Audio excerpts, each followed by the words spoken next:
Price God. கர்த்தர் நல்லவர். இயேசு கிறிஸ்து நேற்றும் இன்றும் என்றும் மாறாதவராக இருக்கிறார். நம்முடைய வாழ்க்கையிலே பிசாசு கொண்டு வருகிற எல்லா கிரியைகளையும் இயேசு கிறிஸ்து அழிப்பதற்கு வல்லமுள்ளவராக இருக்கிறார். அவருடைய வார்த்தை வல்லமுள்ளதாக இருக்கிறது. பிசாசனுடைய கிரியைகளை அழிக்கும்படிக்கே இயேசு இந்த உலகத்தில் வெளிப்பட்டார், தேவகுமாரன் வெளிப்பட்டார் என்று வேதத்தில் வாசிக்கிறோம். பாருங்கள், ஒரு வசனத்தை வாசித்து பிசாசனுடைய கிரியைகளை இயேசு எப்படி அழிக்கிறார், வாழ்க்கையில் வருகிற பிசாசனுடைய போராட்டங்கள், குடும்பத்தில் வருகிற பிசாசனுடைய போராட்டங்கள், ஒரு தனிப்பட்ட மனிதனுக்குள்ளே பிசாசு எவ்விதமாய் போராடுகிறான், அந்த பிசாசனுடைய கிரியைகளை தேவன் எப்படி அழித்து போடுகிறார் என்பதை குறித்து ஒரு வேத வசனத்தை வாசித்து அதன் மூலமாய் நம்ம தியானிக்க போகிறோம். 1 யோவான் 3ஆம் அதிகாரம் அதனுடைய 8வது வசனத்தை நான் வாசிக்கிறேன். பாவம் செய்கிறவன் பிசாசினால் உண்டாயிருக்கிறான், ஏனெனில் பிசாசானவன் ஆதி முதல் பாவம் செய்கிறான். பிசாசினுடைய கிரியைகளை அழிக்கும்படிக்கே தேவனுடைய குமாரன் வெளிப்பட்டார். பிசாசினுடைய கிரியைகளை அழிக்கும்படிக்கே தேவனுடைய குமாரன் வெளிப்பட்டார். பிசாசானவன் ஆதி முதலே பாவம் செய்கிறான். எல்லா மனிதனுக்குள்ளும் ஒரு பாவ விதையை பிசாசு விதைக்கிறான். பாவ எண்ணங்களை பிசாசு விதைக்கிறான். எல்லா மனிதர்களுக்குள்ளும் விதைக்கிறான். ஆனால் தேவனுடைய குமாரனாகிய இயேசு இந்த உலகத்திற்கு எதற்கு வந்தார்? அந்த பிசாசனுடைய கிரியைகளை அழிக்கும்படிக்கு, பிசாசனுடைய கிரியைகளை அழிக்கும்படிக்கே தேவகுமாரன் வெளிப்பட்டார் என்று வேதத்தில் வாசிக்கிறோம். இன்றைக்கு எல்லா குடும்பங்களிலும் பிசாசு களை விதைக்கிறான், பாவத்தை விதைக்கிறான், ஒரு சமாதான குலைச்சலை உண்டாக்குகிறான். ஒரு மனிதனுக்குள்ளே பிசாசு வரும்பொழுது அந்த மனிதனுடைய நிலைமை எப்படிப்பட்டதாக மாறுகிறது, அந்த மனிதன் எப்படிப்பட்டவனாக காட்சியளிக்கிறான் என்பதை குறித்து வேதத்தில் நம்ம பார்க்க முடிகிறது. இயேசு கிறிஸ்து ஊழிய நாட்களிலே முதலாவது பிசாசு அவரிடத்தில் போராடினான் என்று வேதம் சொல்கிறது. பிசாசனுடைய கிரியைகளை அழிக்கும்படிக்கே வந்த இயேசுவினிடத்தில் பிசாசு போராடுகிறதை நம்ம பார்க்க முடிகிறது. இயேசு கிறிஸ்து ஞானஸ்தானம் எடுத்து அவர் கரையேறின போது பரிசுத்த ஆவியானவர் அவர் மேல் வந்து இறங்கி, இவர் என்னுடைய நேசகுமாரன், இவரில் நான் பிரியமாக இருக்கிறேன் என்ற ஒரு சத்தத்தை அவர் கேட்டார். அந்த வார்த்தையை நம்ம வேதத்தில் வாசிக்க முடிகிறது. பாருங்க, அதுக்கு பிறகு இயேசு கிறிஸ்து யார் என்பதை பிசாசு அறிந்ததனால் பிசாசனுடைய கிரியைகளை அழிக்கப் போகிறார், அவன் அழிக்கப் போகிறார் என்பதை பிசாசு அறிந்ததனால் அவரை அழித்து விடுவதற்காக முதலாவது பிசாசு அவரிடத்தில் போராடுகிறது நம்ம பார்க்கிறோம். வேதவசனத்தில் மத்தேயு, லூக்கா இதிலெல்லாம் எழுதப்பட்டிருக்கிறது, பிசாசினால் இயேசு சோதிக்கப்பட்டார் என்று சொல்லி. அந்த வசனத்தை கூட நான் வாசிக்கிறேன் பாருங்கள்.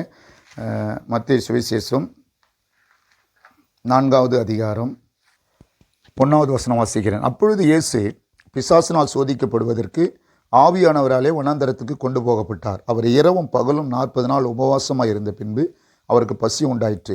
அப்பொழுது சோதனைக்காரர் அவரிடத்தில் வந்து, நீ தேவனுடைய குமாரனே ஆனால் இந்த கல்லுகளை அப்பங்களாக்கும்படி சொல்லும் என்றான். பாருங்கள், முதலாவது நீ தேவனுடைய குமாரனே ஆனால் அப்படின்றான். ஏன்னா தேவனுடைய குமாரன் தான் பிசாசனுடைய கிரியைகளை அழிக்க வெளிப்பட்டார் என்று நம்ம வாசித்தோம். 1 யோவான் 3:8 தேவனுடைய குமாரன் பிசாசனுடைய கிரியைகளை அழிப்பதற்காக இந்த உலகத்துக்கு வந்தார் என்று வேதத்தில் நம்ம வாசித்தோம். இவன் தான் பிசாசு என்ன கேட்குறான் பாருங்க, நீ தேவனுடைய குமாரனே ஆனால் கல்லுகளை அப்பங்களாக்கும்படிக்கு செய்யும் அப்படின்னு சொல்கிறார். அப்போது ஆண்டவர் அவனுக்கு பெருத்தரமாக மனுஷன் அப்பத்தினால மாத்திரம் அல்ல, தேவனுடைய வாயிலிருந்து புறப்படுகிற ஒவ்வொரு வார்த்தையினாலும் பிழைப்பான் என்று எழுதியிருக்கிறதே என்று சொன்னார். முதலாவது இயேசு பிசாசை எப்படி மேற்கொள்ளுகிறார்? தேவனுடைய வார்த்தையை குறித்து மேற்கொள்ளுகிறார். இயேசு பாருங்க எதை சுட்டி காட்டுகிறார்? எழுதியிருக்கிற வேத வசனம். ஆண்டவருடைய வார்த்தைக்கு வல்லமை இருக்கிறதை இயேசு அறிந்தார். இயேசுவின் வார்த்தை இன்றைக்கும் வல்லமை உள்ளதாக இருக்கிறது. பாருங்க, இந்த வேத வசனத்தை உச்சரிக்கும் போது, வேத வசனத்தை குறித்து பேசும்போது பிசாசனுடைய கிரியைகள் அழிக்கப்படுகிறது, பிசாசு நடுங்குகிறான் என்பதை பார்க்க முடிகிறது. இப்படியாக மறுபடியும் அவன் என்ன சொல்கிறான்னா, அவரை மறுபடியும் உயர்ந்த மலை மேலே கொண்டு போய் தேவாலயத்தின் உப்பரியின் மேலே கொண்டு போய் நிறுத்தி, நீ தேவனுடைய குமாரனே ஆனால், மறுபடியும் சொல்கிறான், நீ தேவனுடைய குமாரனே ஆனால் நீ இங்கிருந்து என்ன பண்ணுங்க, தாழ குதி, ஏன்னா தம்முடைய தூதர்களுக்கு அவர் கட்டளையிடுவார், பாதம் கல்லில் இடராதபடி உங்களை காத்துக்கொள்வார்னு சொல்லப்பட்டிருக்கிறது அப்படின்னு சொல்லும்போது அவனை ஆண்டவர் கடிந்து கொள்ளுகிறதை நம்ம பார்க்கணும் வேத வசனத்தின் மூலமாக. ஆமாம், இயேசு உன் தேவனாகிய கர்த்தரை பரீட்சை பாராதிருப்பாயாக என்று சொல்லப்பட்டிருக்கிறது சொல்ல. அப்போது இயேசு முதலாவது பிசாசை தன்னுடைய வாழ்க்கையில் அவர் ஜெயிக்கிறதை நம்ம பார்க்கிறோம். பிசாசனுடைய கிரியைகளை தன்னுடைய வாழ்க்கையில் அவர் அழிக்கிறதை பார்க்கிறோம். இயேசு முதலாவது எப்படி அழிக்கிறார் அந்த கிரியைகளை, அவனுடைய செயல்களை எப்படி அழிக்க நினைக்கிறார் என்று சொன்னால், கவனிங்க, எழுதியிருக்கிற வேத வசனத்தை சொல்லி அழிக்கிறார் என்பதை நம்ம பார்க்கிறோம். அப்போ வேத வசனம் இல்லாத ஜபங்கள், வேத வசனம் இல்லாத கிறிஸ்துவ வாழ்க்கை, வேத வசனத்துக்கு கீழ்ப்படியாத கிறிஸ்துவ குடும்பங்களிலே பிசாசு தலை தூக்கி ஆடுவான் என்பது இந்த இடத்துல புரிந்து கொள்ள முடியும். பிசாசு அழிப்பதற்கு எத்தனை பண்ணுகிறான்.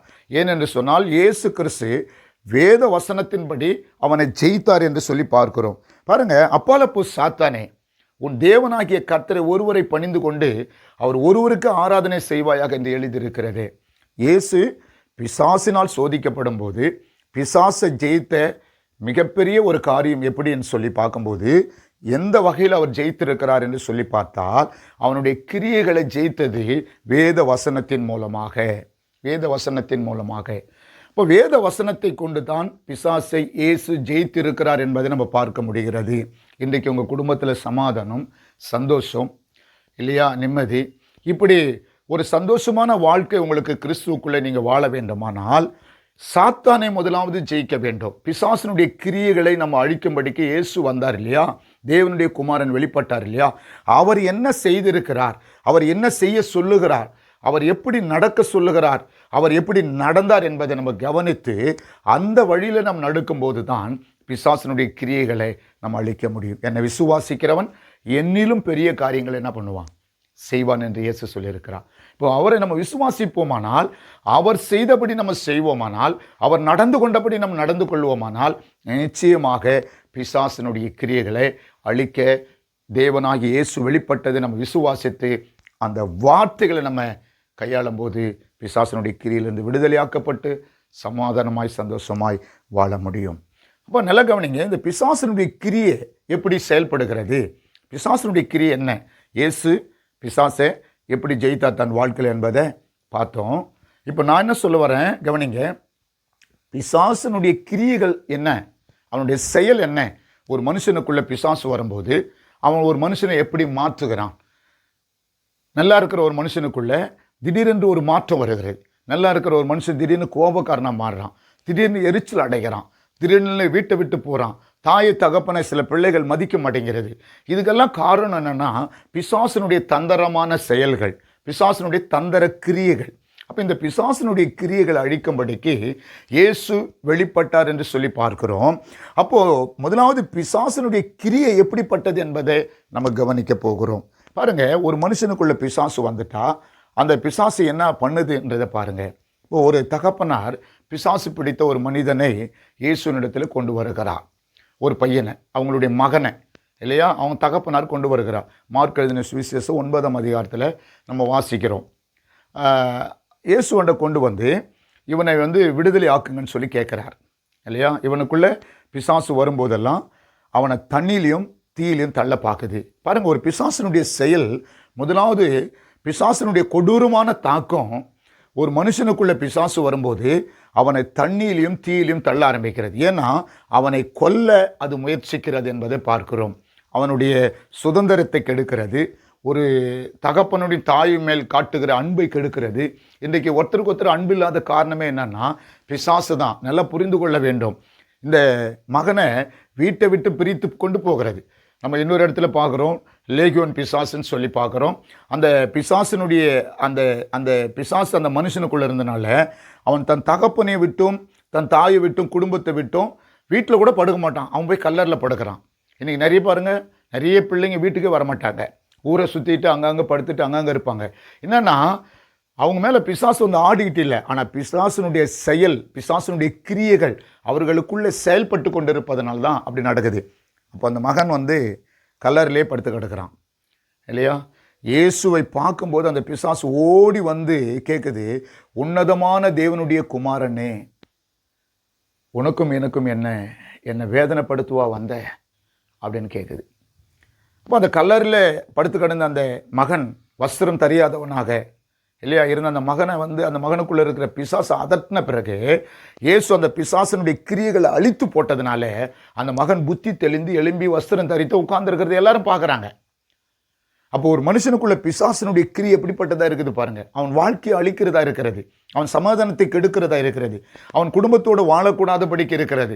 ஸோ இதுதான் பிசாசனுடைய தந்திரமான செயல். அப்போ இந்த பிசாசனுடைய கிரியைகளை அழிக்கும்படிக்கு தான் தேவகுமாரனாகிய இயேசு இந்த உலகத்தில் என்ன பண்ணாரு? வெளிப்பட்டார். அப்படியானால் இந்த கிரியைகளை அழிக்க வேண்டுமானால் நாம் என்ன செய்ய வேண்டும்? இப்போ அந்த தகப்பனார் அந்த மகனை இயேசுனிடத்தில் கொண்டு வருகிறார். இயேசுனிடத்தில் கொண்டு ஏதாயிலும் செய்ய கொடுமானால் செய்யுங்க. இந்த பிசாசு இந்த ஆவி இவனுக்குள்ளே வரும்போதெல்லாம் இவனை கீழே தள்ளி நுர தள்ளுது, தீயிலையும் தண்ணிலையும் தள்ளுது, சாகடிக்க பார்க்குது அப்படின்னு சொல்லி ஏதாயிலும் செய்ய கொடுமாலும் செய்யுங்கன்னு இயேசுவாண்ட கேட்குறான். இப்போ இயேசு கிறிஸ்து என்ன சொல்லுகிறார் அவனுக்கு? நீ விசுவாசிக்க கூடுமானால் ஆகும், விசுவாசிக்கிறவனுக்கு எல்லாம் கூடும், எல்லாம் ஆகும் என்று சொல்கிறார். அப்போது முதலாவது அவனுக்கு அந்த விசுவாசத்தை கற்றுக் கொடுக்கிறார். பாருங்க, விசுவாசத்தினாலே எல்லாம் கூடும் என்று சொல்றார். இவன் ஆமாண்டவரே, என் அவிசுவாசம் நீங்கும்படி எனக்கு உதவி செய்யும், நான் விசுவாசிக்கிறேன் என்று அந்த தகப்பன் சொன்னபோது உடனே அந்த பிசாசை அதட்டுகிறார். இயேசு இங்கே எதை மையப்படுத்தி காட்டுகிறார்? தேவனால் பிசாசை அழிக்க முடியும், தேவனுடைய குமாரனாகிய இயேசு கிறிஸ்துவாலே ஒரு நல்ல வாழ்க்கை கொடுக்க முடியும் என்று நீ விசுவாசிக்க வேண்டும். உன் பிள்ளைக்கு ஒரு நல்ல வாழ்வு கொடுக்க வேண்டும் நீ விசுவாசிக்கணும். இதை கேட்டுக்கொண்டு இருக்கிற பெற்றோர்கள், ஒருவேளை உங்கள் பிள்ளையினுடைய நல்ல எதிர்கால வாழ்க்கை வேணும்னு நீங்கள் நினச்சா, இங்கே இயேசு அந்த தகப்பனாருக்கு சொல்லிக் கொடுக்குற காரியத்தை நல்லா பார்க்க முடியும். நீங்கள் மார்க் எழுதின சுவிசேஷம் 9ஆம் அதிகாரத்தில் வாசித்து பாருங்க. அந்த தகப்பனார் கேட்குற என் அவிசுவாசம் நீங்கும்படி உதவி செய்யுங்க, நான் விசுவாசிக்கிற ஆண்டவரேன்னு சொன்னதுக்கு அப்புறம் தான் அந்த மகனுக்குள்ள இருக்கிற ஊமையின் செவிட்டின் ஆவியை வெளியே போன்னு இயேசு அதட்டுகிறார். அந்த பிசாசு அவனை கீழே தள்ளி அவன் சத்தம் போல் ஆயிட்டான் பாருங்க, அது விலகி போன அந்த கிரியை இயேசு அழித்தார். அவனுக்குள்ள இருக்கிற கிரியை அழித்து அவனை ஒரு நல்ல மனுஷனாய் சமுதாயத்தில் ஆண்டவர் நிறுத்தினார். புத்தி தெளிந்து வஸ்திரம் தரித்து கொண்டு உட்கார்ந்துருக்கிறத பார்க்குறாங்க.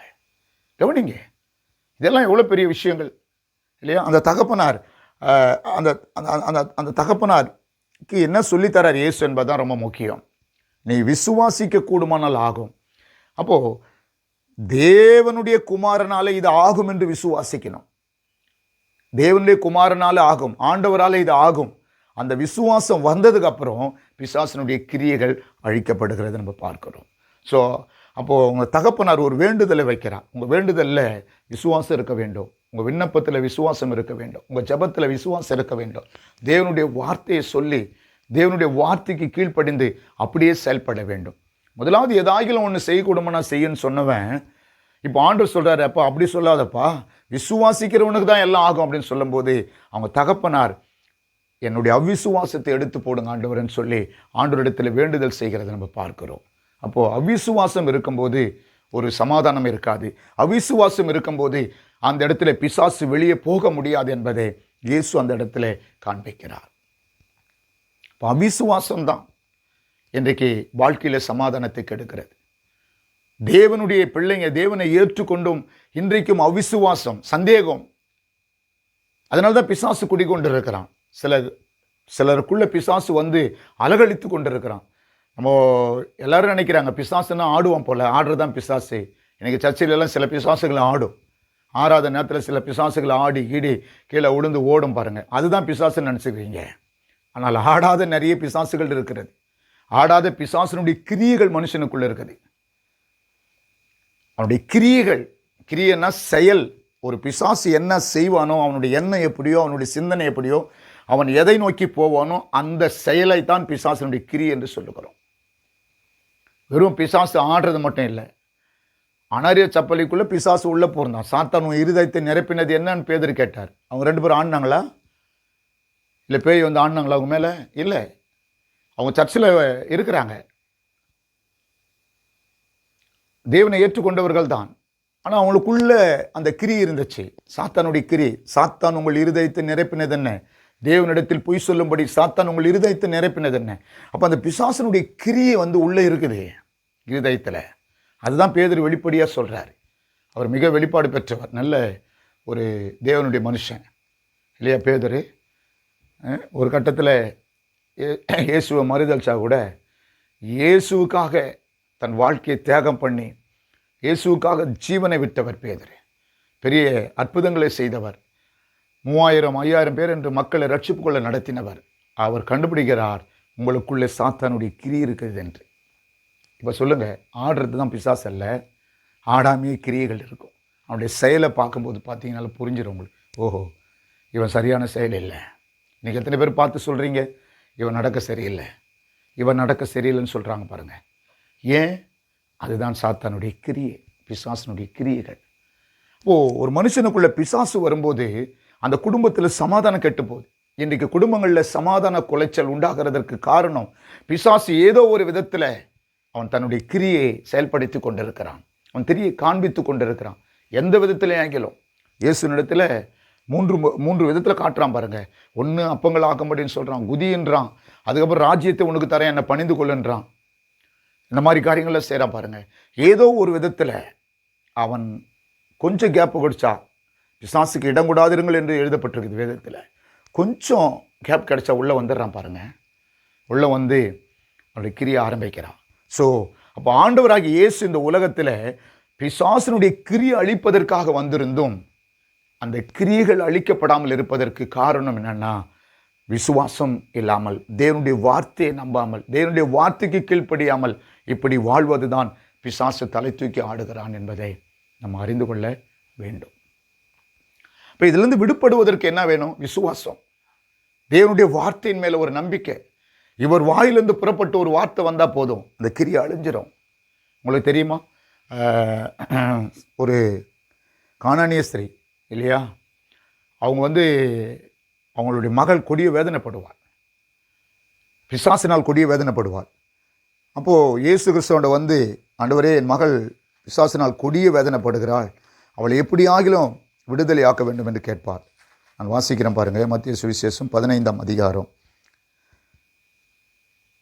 22வது வசனம். அப்பொழுது அந்த திசைகளில் குடியிருக்கிற கானானிய ஸ்திரீ ஒருத்தி அவரிடத்தில் வந்து, ஆண்டவரே, தாவீதின் குமாரனே, எனக்கு இரங்கும், என் மகள் பிசாசினால் கொடிய வேதனைப்படுகிறாள் என்று சொல்லி கூப்பிட்டாள். பிசாசினாலே கொடிய வேதனை இல்லையா, கொடிய வேதனை. சில பிசாசு உள்ள வந்துச்சுன்னா வேதனை தாங்க முடியாது பாருங்க, கொடிய வேதனைப்படுகிறாளாம். இன்னைக்கு நிறைய பேருக்கு ஏன் வேதனை வருதுன்னே தெரியல. கொடிய வேதனைப்படுகிறாள் என்று சொல்லி கூப்பிட்டாள். அவளுக்கு பிரயோஜனமாக அவர் ஒரு வார்த்தையும் சொல்லவில்லை. அப்பொழுது அவருடைய சீஷர்கள் இவள் நம்மை பின்தொடர்ந்து கூப்பிடுகிறாளே, இவளை அனுப்பிவிடும் என்று அவரை வேண்டிக் கொண்டார்கள்.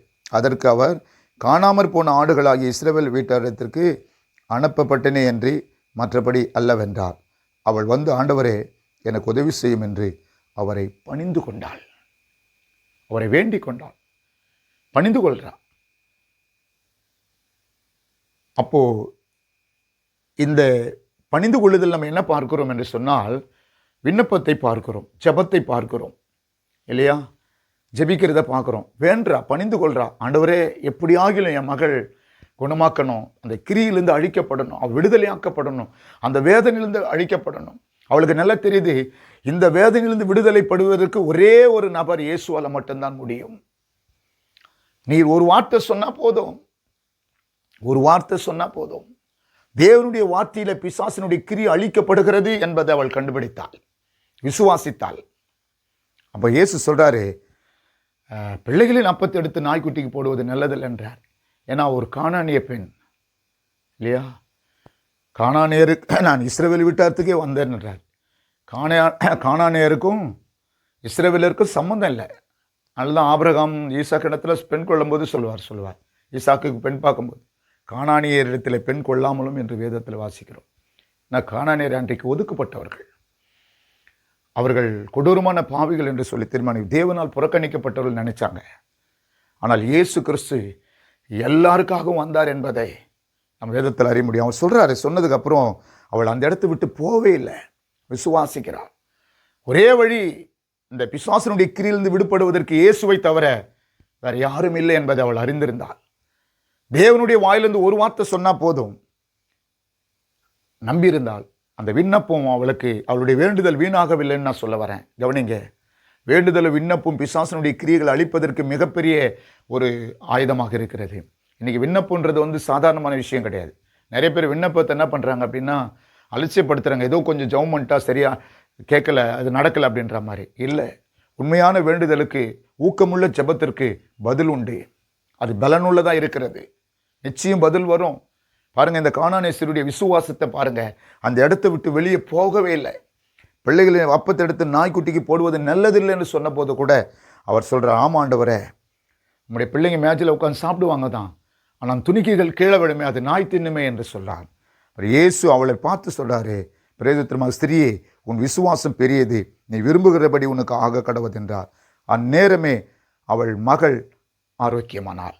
அந்த பிசாசனுடைய கிரி அழிக்கப்பட்டு அவளுக்கு ஆரோக்கியம் வந்தது. உன் விசுவாசம் பெரியது, நீ விரும்புகிறபடி ஆக கடவுது என்று இயேசு ஒரு வார்த்தை தான் சொன்னார். அப்போவே அந்த கிரி அழிக்கப்பட்டது. இப்போ தேவனுடைய குமாரனாகிய இயேசுவால மட்டும்தான் பிசாசனுடைய கிரியைகளை இந்த உலகத்தில் அழிக்க முடியும். நிறைய இடங்களில் துரத்தலாம், ஆடலாம், வேஷம் போடலாம் இல்லையா? நிறைய இடங்களில் பிசாசு ஆடுது. எல்லா இடங்களையும் ஆடும். இங்கேயும் ஆடும், அங்கேயும் ஆடும், கோயில்களில் ஆடும், வீதியில் ஆடுது, எல்லா இடத்துலையும் ஆடுது. ஆடுறது முக்கியம் இல்லை, அழிக்கிறது தான் ரொம்ப முக்கியம். ஆனால் ஆண்டவர் ஆட வைப்பதற்காக வரவில்லை, அழிப்பதற்காக வந்தார். அவனுடைய கிரியைகளை அழிக்கிறார். ஒரு மனுஷனுக்குள்ள பிசாசு இருக்கும் பொழுது, ஒரு மனுஷன் பிசாசினால் கட்டப்பட்டிருக்கும் போது அந்த பிசாசினுடைய கிரியைகளை அழிக்கிறார். அந்த மனுஷனுக்குள்ள இருக்கிற அந்த கிரியைகளை அழித்து ஒரு மனுஷனை சுத்தமாக்குகிறார். ஸோ இந்த மகளுடைய வேதனையிலிருந்து ஆண்டவர் பாதுகாத்ததை நம்ம இங்கே பார்க்கிறோம், விடுதலை கொடுத்ததை பார்க்கிறோம். இன்றைக்கு என்ன வேதனையோடு இருக்கிறீங்க? என்ன பிரச்சனையோடு இருக்கிறீங்க? எப்படிப்பட்ட வேதனையை நீங்கள் சகித்து கொண்டு இருக்கிறீங்க? ஆண்டவராகிய இயேசுவின் இடத்துல விண்ணப்பத்தை வைங்க. இவளுடைய வேண்டுதல் விண்ணப்பம் தோல்வி அடையவில்லை. இவளுடைய விண்ணப்பம் தோல்வி அடையலை. இவளுடைய வேண்டுதல் சக்சஸ் ஆயிடுச்சு. ஏன்னா காரணம் விசுவாசத்தில் உறுதியான வேண்டுதல், உறுதியான ஜெபம், உறுதியான ஜெபம். விடுதலையாக்கப்பட்டாள் மகள், குணமாக்கப்பட்டாள் சொல்லி பார்க்கிறோம். அப்போது ஒரு பிசாசனுடைய தாக்கம் எப்படி இருக்கிறது என்பதை இப்போ நம்ம தியானித்த இந்த அருமையான பிசாசு பிடித்த கல்லல், இந்த பிசாசு பிடித்த மகனையும் தியானித்தோம். ஒரு தகப்பனை தன் பிள்ளையை ஆண்டவரிடத்தில் கொண்டு வரதை பார்த்தோம். அவனுக்குள்ளே இருக்கும்போது கிரியை தண்ணியிலையும் தீயிலையும் விழுதுன்னு சொல்கிறார் அவர். அப்போ பாருங்கள், ஒரு மனுஷன் பிசாசு உள்ளே வந்தால் அவன் தான் தற்கொலையை நோக்கி போகிறான். தற்கொலை தான் அது. நம்ம நினைக்கிறோம், ஆஹா, அவன் சொல்கிறான் அதை தீயிலையும் தண்ணியிலையும் தள்ளுது, இவனே போய் தண்ணியில் விழுறான், இவனே போய் தீயில விழுறான். இன்றைக்கி நிறைய பேர் கிருஷ்ணாலயத்தை ஊற்றிட்டு தீயை வச்சுக்கிறாங்க. எப்படி வருது? பிசாசனுடைய கிரியை, பிசாசு உள்ளே இருக்கிறதுனால தான். பிசாசனுடைய தந்திர செயல். தற்கொலை எதனால் வருகிறது? பிசாசனுடைய தந்திர செயல். இங்கே பார்க்குறோம், நல்லா வீட்டில் பிறந்து வளர்ந்த பையன் பிசாசு உள்ளே வந்தோடனே அவன் கல்லறையில் படுக்க ஆரம்பிச்சிட்டான். வஸ்திரம் போடவில்லை, அவன் சுயநினைவு எழுகிறான், அவன் சிந்தனை கட்டப்பட்டு இருக்கிறது. சக மனிதர்களோடு கூட வாழ வேண்டியவன் கல்லறையில் படுத்து கொண்டிருக்கிறான். தாய் தகப்பனுடைய அந்த அன்பை பார்க்க முடியாமல் போனது. தாய் தகப்பனோடு கூட படுக்க முடியாமல், சாப்பிட முடியாமல் கல்லறையில் படுத்துட்டு இருக்கிறான். என்ன கொடூரமான ஒரு காரியம் பாருங்க. இது பிசாசனுடைய தந்திர கிரிய செயல். ஆண்டவர் அதை அழித்து போட்டார். அவன் வாழ்க்கையே மாறினது. இன்றைக்கு உங்களுடைய சமாதான குலைச்சலுக்கு காரணம் பிசாசு. நீங்கள் தேவனுடைய வார்த்தையை மீறுகிற இடத்துல பிசாசு தலை தூக்குவான். நீங்கள் தேவனுடைய வார்த்தைக்கு கீழ்ப்படியும் போது, ஆண்டவருடைய வார்த்தையை விசுவாசிக்கும் போது உங்களுடைய வேண்டுதலும் விண்ணப்பம் பலமுள்ளதாக இருக்கும். இந்த கானானிய ஸ்திரீ புறஜாதி பெண்ணு தான். அது சொல்கிறார், இஸ்ரவேல் வீட்டாத்துக்கு தான் வந்தேன் நான், வேறு யாருக்கும் இல்லைன்னு. ஆனால் அவளோ அவளுடைய விண்ணப்பம் வெற்றியாக, அவளுடைய மகளுக்கு ஒரு விடுதலையாக இருந்ததை நம்ம பார்க்குறோம். நீங்கள் நிறைய பேர் ஜெபம் பண்ணுறாங்க மணிக்கணக்கா. ஏன் பிசாசு போல உறுதியான விண்ணப்பம் ஜெபம் இல்லை, விசுவாசம் உள்ள ஜெபம் இல்லை. இவ்வகை ஜாதி பிசாசு ஜெபத்தினாலும் உபவாசத்தினாலும் வேற எதனாலும் போகாதுன்னு ஆண்டவர் சொல்லியிருக்கிறார். இப்படியே சொல்றாரு, இவ்வகை ஜாதி பிசாசு ஜெபத்தினாலும் உபவாசத்தினாலும் வேற எதனாலையும் போகாது. அப்போ என்ன, ஜெபமும் உபவாசமும், ஜெபம் முக்கியமான வேண்டுதல். இவளுடைய ஜெபம் பாருங்க, இவளுடைய வேண்டுதலை பாருங்க, உறுதியாக இருந்திருக்கிறார். அதனால தான் இவளுக்கு வெற்றி கிடைத்தது. அவன் மகள் ஆரோக்கியம் அடைந்தாள். இப்படி ஆண்டவராகிய இயேசு கிறிஸ்து இல்லையா, பூமியில் இருந்த நாட்கள், ஊழிய நாட்களில் நிறைய பிசாசுகளை துரத்தி மனிதர்களுக்கு சுகத்தையும் ஆரோக்கியத்தையும் சந்தோஷத்தை கொடுத்திருக்கிறார். சிலுவையிலே பிசாசனுடைய கிரியைகளை முற்றிலுமாய் அழித்திருக்கிறார் என்பதை நாம் விசுவாசிக்க வேண்டும். யோவான் எழுதும்போது அவருடைய பிள்ளைகளுக்கு தான் எழுதுகிறார். என் பிள்ளைகளே, தேவனுடைய பிள்ளைகள் பாவம் செய்ய மாட்டார்கள். தேவனுடைய பிள்ளைகளுக்கும் பிசாசனுடைய பிள்ளைகளுக்கும் வித்தியாசம் உண்டு என்று சொல்லுகிறார். நல்ல கவனிங்க, தேவனுடைய பிள்ளைகளுக்கு தான் யோவான் எழுதுகிறார். பாவம் செய்கிற எவனும் பிசாசனால் உண்டாயிருக்கிறான். பிசாசனுடைய கிரியைகளை அழிக்கும்படிக்க தேவகுமாரன் வெளிப்பட்டார். தேவனால் பிறந்த எவனும் பாவம் செய்யான். தேவனுடைய பிள்ளைகள் பாவம் செய்ய மாட்டார்கள் என்று சொல்லுகிறார். அப்போ பாவத்தினுடைய விளைவு பிசாசு வருகிறதா? பாவத்தினால் தான் பிசாசு வருகிறான். பாவம் என்பது என்ன? தேவனுடைய வார்த்தைக்கு கீழ்ப்படியாத செயல்கள், அதெல்லாம் பாவம்தான். தேவனுடைய வார்த்தைக்கு கீழ்ப்படியாமல் மீறுதல் எல்லாம் பாவம்தான். அப்போ அதன் வழியாகத்தான் பிசாசு உள்ளே வருகிறான். அதனால் எழுதுகிறார், பிசாசுக்கு இடம் கூடாதிருங்கள், அவனை எதிர்த்து நில்லுங்கள், அப்பொழுது அவன் உங்களை விட்டு ஓடி போவான் என்று சொல்லுகிறார். அவனை எந்த விதத்தில் எதிர்த்து நிற்பது? ஜெபத்திலும் கர்த்தருடைய வார்த்தையிலும். இயேசு பிசாசை எப்படி எதிர்த்து நின்றார்? தேவனால் எழுதப்பட்டிருக்கிற வார்த்தையினாலேயும், அந்த வார்த்தையை விசுவாசத்தை பயன்படுத்தி வார்த்தையை பேசினதனாலேயும் அவர் வெற்றி கொண்டார் என்று பார்க்கிறோம். ஸோ இன்றைக்கு உங்களுடைய குடும்பங்களில் இருக்கிற சமாதான குலைச்சல்களை, பிசாசனுடைய கிரியைகளை, பிசாசனுடைய தந்திர செயல்களை ஆண்டவராகிய இயேசு அழித்து போடுவார். நீங்களும் விசுவாசத்தோடு தேவனை நோக்கி வேண்டுதல் செய்யுங்க. கர்த்தர் பெரிய காரியங்களை செய்வார். அந்த கானான் ஸ்ரீ மகளுக்கு விடுதலை கொடுத்தது போல, அந்த பிள்ளையை கொண்டு வந்த தகப்பனருக்கு விடுதலை, அந்த மகனுக்கு விடுதலை கொடுத்தது போல, கல்லறையிலிருந்தே அந்த லேகியோன் பிடித்த அந்த பிசாசு இல்லையா, அந்த பிசாசுகளை துரத்தி ஆண்டவர் அந்த மகனுக்கு விடுதலை கொடுத்தது போல உங்கள் வாழ்க்கையிலும் ஆண்டவராக இயேசு விடுதலை கொடுப்பார். ஜெபிப்போமா? கண்களை மூடி நாம் ஜெபிக்கலாம். பரிசுத்தமுள்ள பரலோக பிதாவே, இயேசு கிறிஸ்துவின் நாமத்தினால நான் ஜெபிக்கிறேன். இந்த நிகழ்ச்சியை பார்த்து கொண்டு கேட்டுக்கொண்டிருக்கிற ஒவ்வொரு குடும்பத்திற்காக நான் ஜெபிக்கிறேன். நசரேயனாகிய இயேசுவின் வல்லமை உள்ள நாமத்தினால எல்லா பிசாசனுடைய கிரியைகளும் பிசாசனுடைய தந்திரங்களும் அழிக்கப்படுவதாக. பிசாசனுடைய கிரியைகள் அழிக்கும்படிக்கு தேவகுமாரனாக இயேசு வெளிப்பட்டார். இயேசுவின் நாமத்தினால ஜெபிக்கிறேன். எல்லா கிரியைகளும் அழிக்கப்படட்டும் ஆண்டவரே. சமாதானத்தையும் சந்தோஷத்தையும் ஆறுதலையும் உடைய பிள்ளைகளுக்கு நீ தரும்படிக்க நான் ஜெபிக்கிறேன். எப்பொழுதும் உம்மை நோக்கி வேண்டுதல் விண்ணப்பங்களை ஏறெடுப்பார்களாக. உடைய வார்த்தைக்கு கீழ்ப்படிந்த நடப்பார்களாக. ஆவியானவர் அப்படி நடத்தும்படிக்கு நான் ஜெபிக்கிறேன். இயேசு கிறிஸ்துவின் நாமத்தில் ஒப்பு கொடுத்து ஜெபிக்கிறேன் நல்ல பிதாவே. ஆமென், ஆமென், ஆமென். God bless you.